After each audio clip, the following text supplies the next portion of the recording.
Campus में स्वागत है। एक बार तालियां हो जाए गुरुकुल के लिए।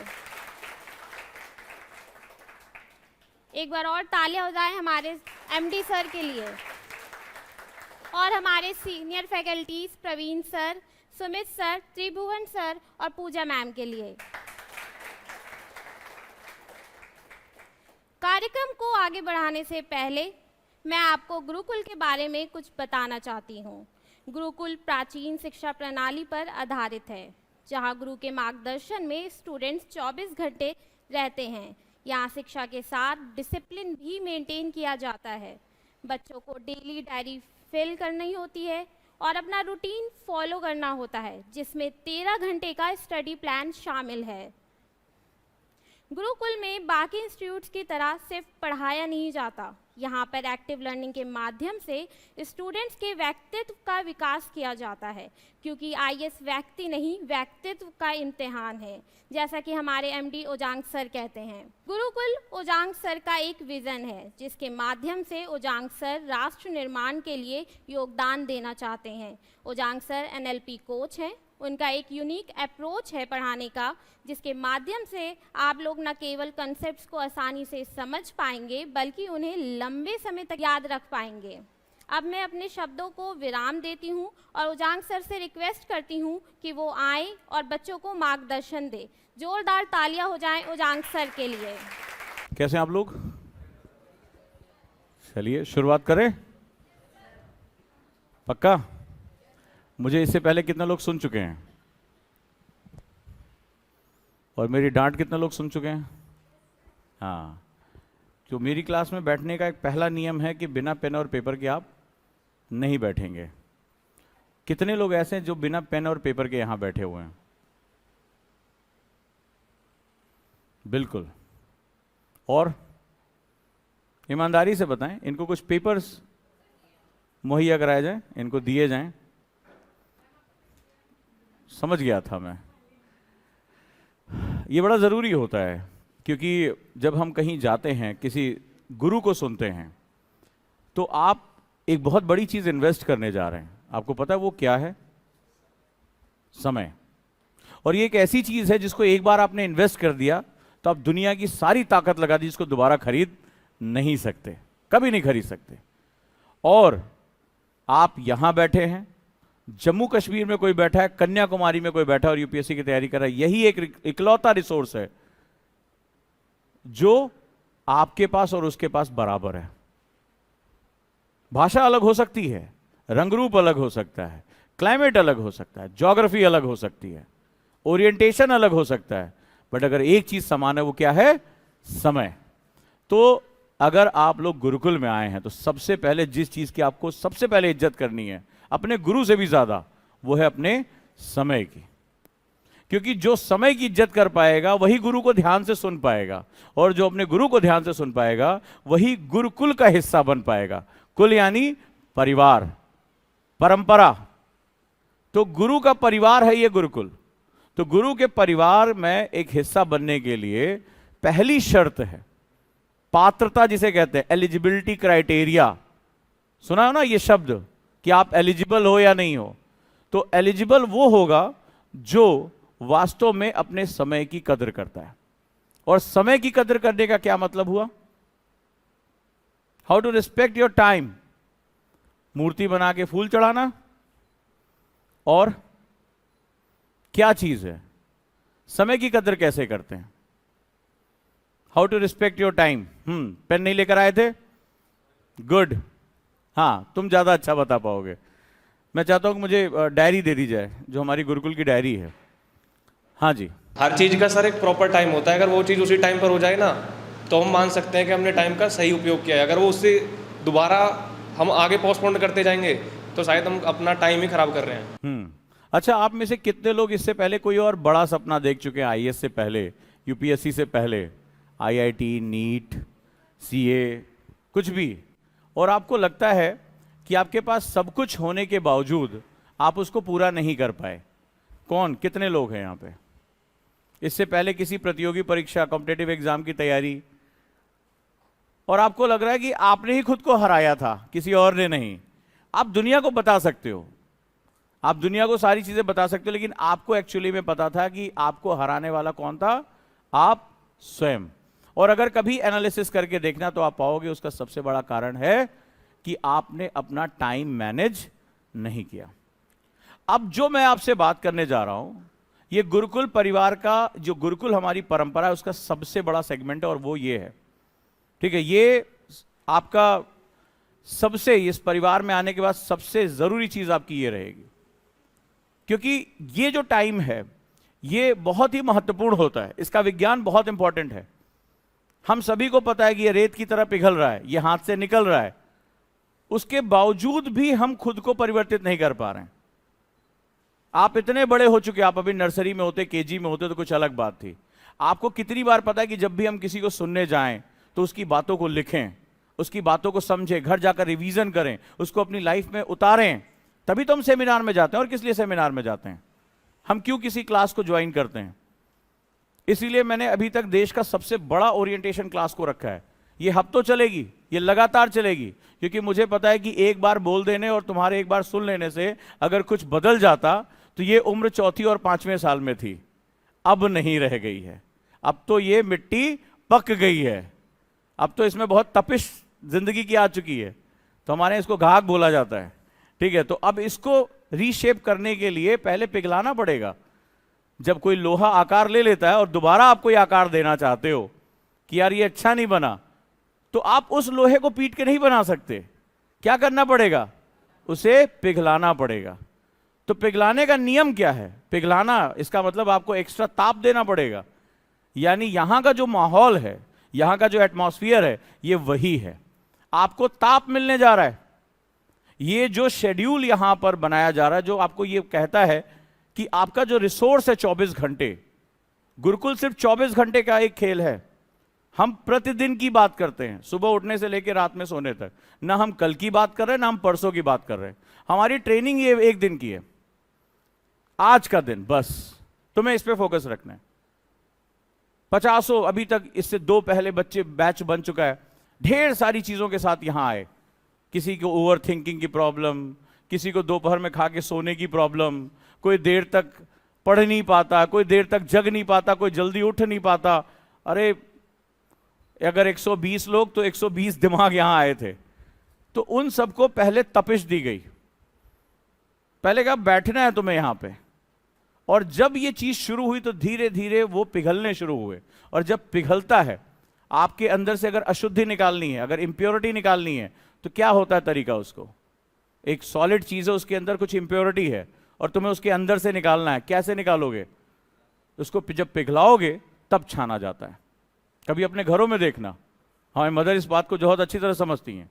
जब घी से अशुद्धि निकालनी होती तो क्या करते हैं? उसको गर्म करते हैं, जब तरल हो जाता तो छान लेते हैं, छान के गंदगी निकाल देते हैं। तो इसका मतलब है कि हमें यह बात पता है कि हमें पहले पिघलना पड़ेगा, और पिघलता अपने आप नहीं है इंसान, उसको एक एटमॉस्फेयर देना पड़ता है। तो गुरुकुल एक एटमॉस्फेयर है। गुरुकुल एक ऐसी परंपरा है जहां आप नहीं भी चाहोगे तो भी हम आपसे वो काम कराएंगे, क्योंकि जो सबसे इंपॉर्टेंट चीज है जिसकी आपको रिस्पेक्ट करनी, वो आपका समय है। और मैं जानता हूं अगर आप कभी जिंदगी में असफल रहे तो उसका सबसे बड़ा कारण होगा कि आप अपने समय को पहचान ही नहीं पाए। अब मैं प्रश्न की शुरुआत में पहुंचता हूं, और मैंने आपसे एक क्वेश्चन पूछा कि हम समय की रिस्पेक्ट क्यों नहीं कर पाते, जबकि हमें इसके बारे में सब कुछ पता है। आपको भी पता है कि 1 साल बाद, अभी 26 तारीख को इसका एग्जाम है, सबको यह बात पता है। साल भर पहले यूपीएससी ने कैलेंडर निकाल दिया है, अगले साल का कैलेंडर आ चुका है। सबको पता है कि वो चाहे कुछ भी कर ले, इस ग्रह पर सबका कैलेंडर समान है। इतने ही दिन बचे, 280 दिन बचे, तो केवल 280 दिन पे ही हमें बात करनी है, 24 ही घंटे होने, फिर भी हम क्यों नहीं यूटिलाइज कर पाते? क्यों नहीं यूटिलाइज कर पाते? इनर्शिया, ये जो आदतें होती है, मैंने अभी वर्ड यूज किया पका घड़ा, ये हमें बार बार वहीं पे घुमा के ले जाता है। और आप में से कई लोग इससे पहले ऑनलाइन क्लासेस भी कर चुके होंगे, कुछ ना कुछ पढ़ाई तो की ही होगी। अभी अभी ऐसा तो नहीं कि चंद्रयान 3 गया था, जैसे हमारे कुछ नेता बोल गए कि हम बधाई देते हैं जो लोग गए हैं सकुशल वापस लौट आए। कल देखा आपने, काफी वायरल हुआ है। हम उनके वापस लौटेंगे तो हम बहुत बड़ा सम्मेलन करेंगे, ये भी किसी ने बोला है, ठीक है, उनके आने की। उनको पता ही नहीं था कि वहां कोई गया ही नहीं, कोई रोबोट गया हुआ है। तो उन्होंने आने पे जो है बहुत बड़ा भव्य समारोह और फलाना फलाना सब कुछ उन्होंने डिक्लेयर कर दिया। तो कुछ कुछ हमारे साथ भी ऐसा ही होता है। तो अगर आप इस ग्रह पे हैं तो आपको सीधा सा सिंपल सा मतलब है कि आपको इन 24 घंटे को यूटिलाइज करना पड़ेगा। हमारी सबसे बड़ी गलती होती है कि हम अपने समय की फंडामेंटल यूनिट को छोड़ने की बजाय, आप अंदाजा लगाइएगा आप में से कितने लोग होंगे जिससे किसी बोला यार 2024 में आईएएस बनना है, 2025 में आईएएस का एग्जाम देना है। कितने हम कैजुअली बात बोलते हैं, बोलते हैं कि नहीं बोलते हैं? 2026 में यूपीएससी देना है, ऐसे ही बोलते हैं। कई बार अपनी किताबों में लिख भी लेते हैं 2025 आईएएस कैडर फलाना ढिकाना, इस तरह से हम बड़ा सुंदर सुंदर लिखते भी हैं। लेकिन यकीन मानो, आप अपने आप से एक्सपीरियंस करके बोलो कि अगर आप ऐसा जब सोचते हो तो आपके दिमाग में विजुअलाइजेशन क्या आता है? बड़ा रिलैक्स का ये आता ना कि अगले साल एग्जाम देना। अभी कौन सा चल रहा है? 2023। अगले साल मुझे एग्जाम देना है। और जैसे ही ये बात हमारे दिमाग में आती है हम बड़ा रिलैक्स हो जाते हैं, हमें प्रेशर फील नहीं होता है। ऐसा होता है? वो प्रेशर, अभी जैसे किसी ने कहा कल एग्जाम है, आप देखिए अचानक से आपका कंसंट्रेशन बढ़ जाता है, आपकी नींद गायब हो जाती है, आप बहुत मेहनत से पढ़ने लगे। ऐसे आपने कितनी परीक्षाएं जिंदगी में पास की होंगी, पलट के देख लीजिए, अचानक से आपके अंदर दिव्य शक्तियां जागृत हो जाती हैं। तो समय को लेकर हम बहुत कैजुअल हैं, और ये जो कैजुअलिटी है ये डे वन से हमें ये सिखाया जाता है कि एनसीईआरटी कैसे पढ़े, हमें सिखाया जाता है कि बिपिन चंद्रा कैसे पढ़े, हमें सिखाया जाता है लक्ष्मीकांत कैसे पढ़े, लेकिन हमें यह नहीं सिखाया जाता कि जिस समय के अंदर आपको यह पढ़ना और लिखना है, दो बातें मैं कह रहा हूं, रीड एंड राइट। केवल रीडिंग से काम चल जाता तो भी काम है, वो सुनते ही नहीं है। वो कहते हैं कि 1750 नंबर हम तुम्हें तब देंगे जब तुम ये सारे पेपर में रिटर्न लिख कर आओगे। तुमने कहा अरे नहीं हमारे चाचा विधायक हैं, बोले हमें नहीं मतलब है तुमसे, हम तुम्हारी सिर्फ कॉपी जानते हैं भाई। बोले हम फलनवा के जो है रिश्तेदार हैं। जैसे होता है ना ट्रैफिक पुलिस जब पकड़ लेता तो आप उसको सिखाते हो फोन लगाएं क्या, तो वहां काम ही नहीं होता है। वो तो कहते हैं कॉपी में आप इतने डिसिप्लिन के साथ इतने टाइम में ये वर्ड्स लिख दो, हम आपको सेलेक्ट कर लेंगे, आप कहीं से भी आए हो। तो इसका सीधा सा मतलब हमारी फंडामेंटल यूनिट, हमें कहीं पर भी ये नहीं सिखाया जाता how to respect your time.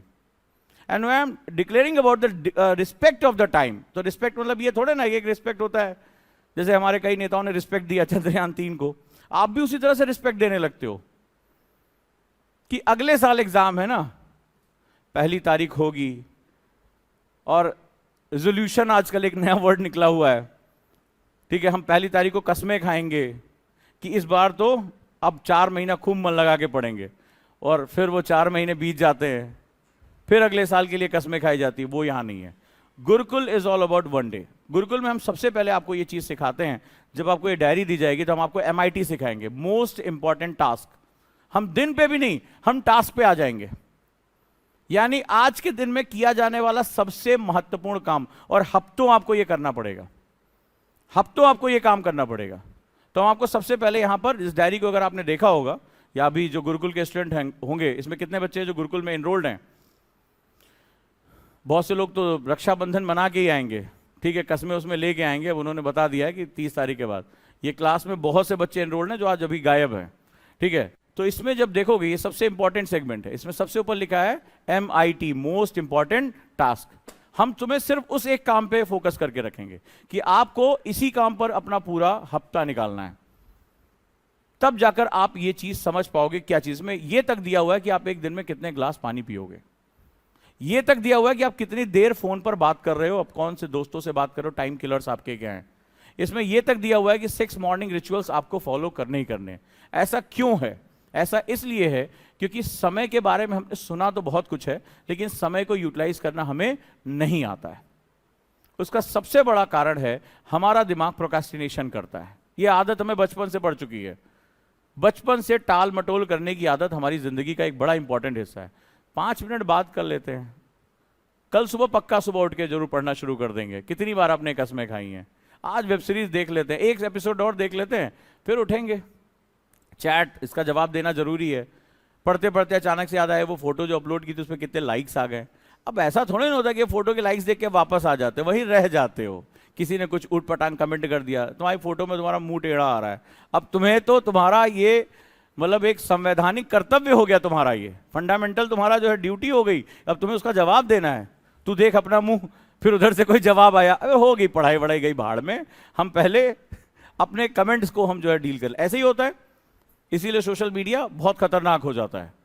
तो हम क्या होता है कि हम एक फ्रेम से बाहर निकल जाते हैं, और इस फ्रेम के अंदर अगर हमने टाइम को सही तरीके से रिस्पेक्ट करना सीख लिया तो हम वाकई में कोई भी ये एग्जाम अगर आप देखोगे तो इस एग्जाम में ऐसे ऐसे बच्चे सेलेक्ट होते हैं जो कभी एकेडमिकली बहुत साउंड नहीं रहे हैं, कभी वो गोल्ड मेडलिस्ट नहीं रहे हैं, बहुत कॉमन से बच्चे। इसी कमरे में जितनी फोटोज लगी हुई हैं अगर तुम ध्यान से देखोगे इसमें बहुत से बच्चे जो एकेडमिकली बहुत साउंड नहीं है, लेकिन उन्होंने यूपीएससी क्रैक किया और आज वो इतिहास बना चुके हैं।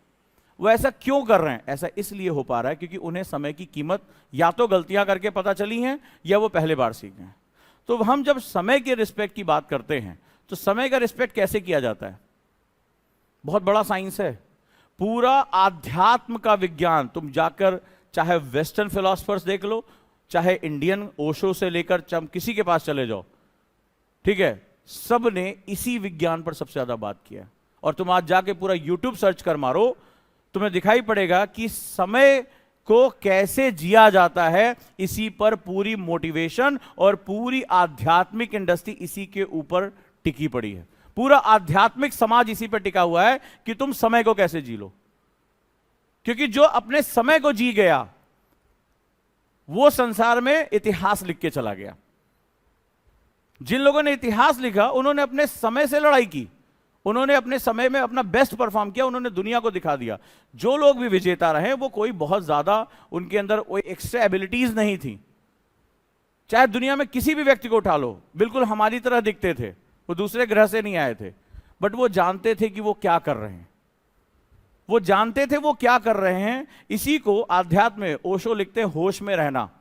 एक वर्ड तुमने सुना होगा, कभी भी जाके आज ओशो को सुनने की कोशिश करना, या दुनिया के जितने भी आध्यात्मिक लीडर हैं, मोटिवेशन लीडर हैं, जो आपको प्रोडक्टिविटी सिखाते हैं, वो आपसे कहते हैं कि समय की कदर करना सीखो। बट नोबडी टेल्स हाउ, क्या करें कदर करने के लिए? मूर्ति बनवा दे समय की, क्या चीजें हम उसमें करें? सिंपल सा मतलब होता है होश में रहना।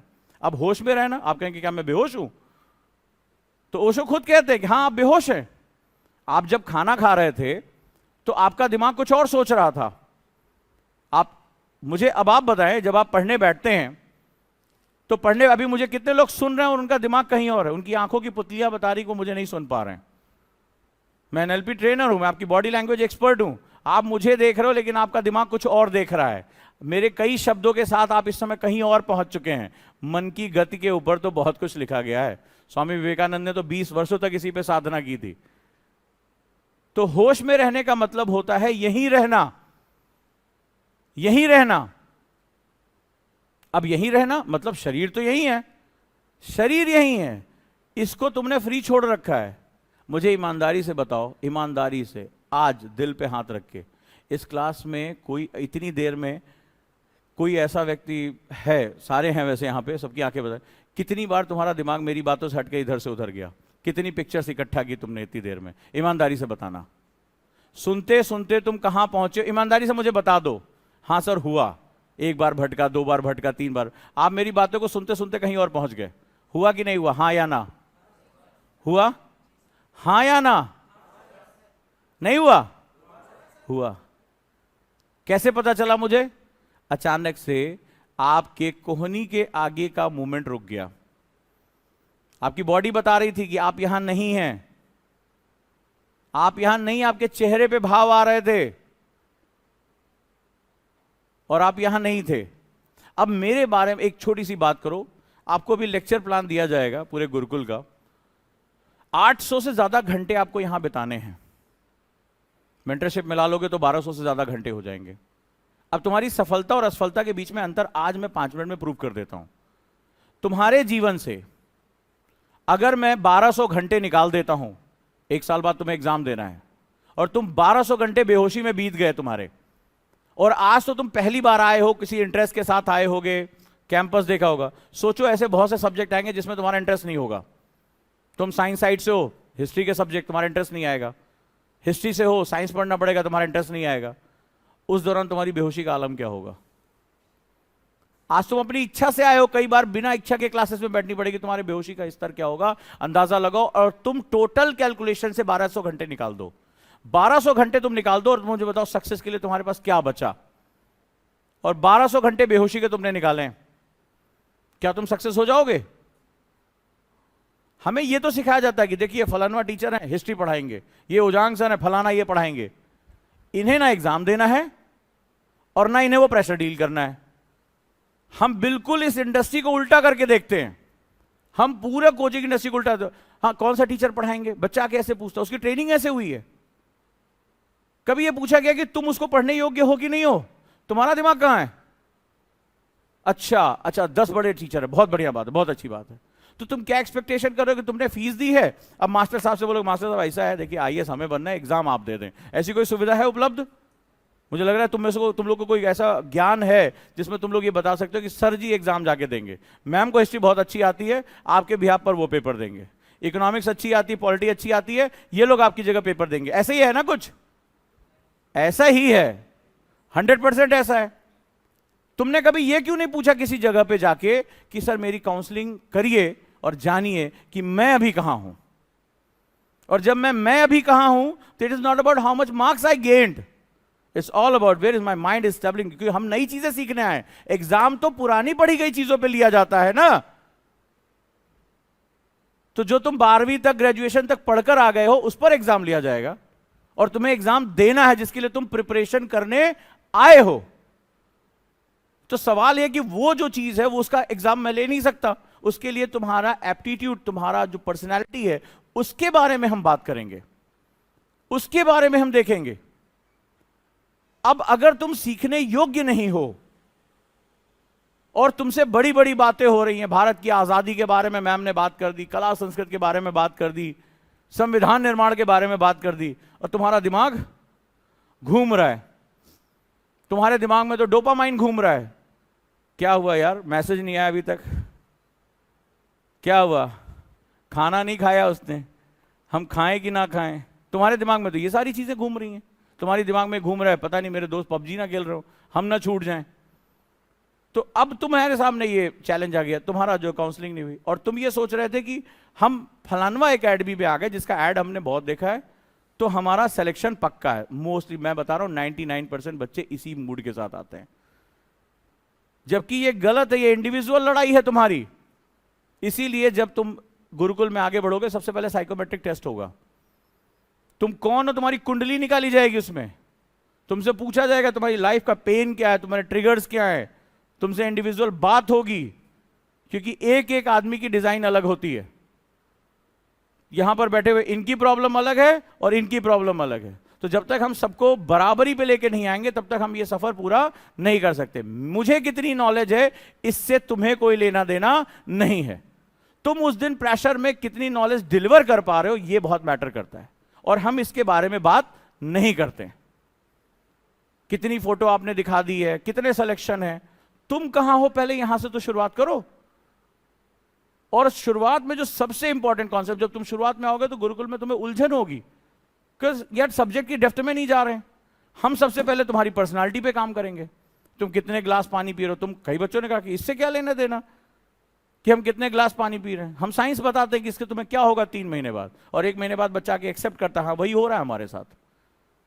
क्योंकि ये माइक्रो चीजें हैं जिस पर अगर आप ये काम नहीं करोगे तो तुम्हारी ये जो बॉडी है ना ये काम ही नहीं, साथ ही नहीं देगी। अब तुम अंदाजा लगाओ, बहुत से बच्चे नहीं फॉलो करते हैं, 4 दिन बाद खबर आती है कि सर तबीयत खराब है। अब तबीयत खराब है, तुम ऑप्टिमम परफॉर्मेंस कर पाओगे? कर पाओगे? फिर कहते हो कि साहब दोष देना शुरू करते हैं कि सिलेक्शन नहीं हुआ, फलाना नहीं हुआ, ढिकाना नहीं हुआ। सिलेक्शन के बड़े तगड़े नियम होते हैं। तो जो पहली चीज हम जिस पर हम बात करने जा रहे हैं वो समय होगा। अब ये विज्ञान इतना बड़ा है, मैंने कहा ना कि पूरे संसार की मोटिवेशन इंडस्ट्री और पूरा आध्यात्मिक जगत सिर्फ इसी पे है। अगर तुमने ईश्वर प्राप्ति एक शब्द सुना होगा कि पूरा अध्यात्म किसके बारे में बात करता है, ईश्वर की प्राप्ति। ईश्वर की प्राप्ति का मूल साधन क्या है? साधना।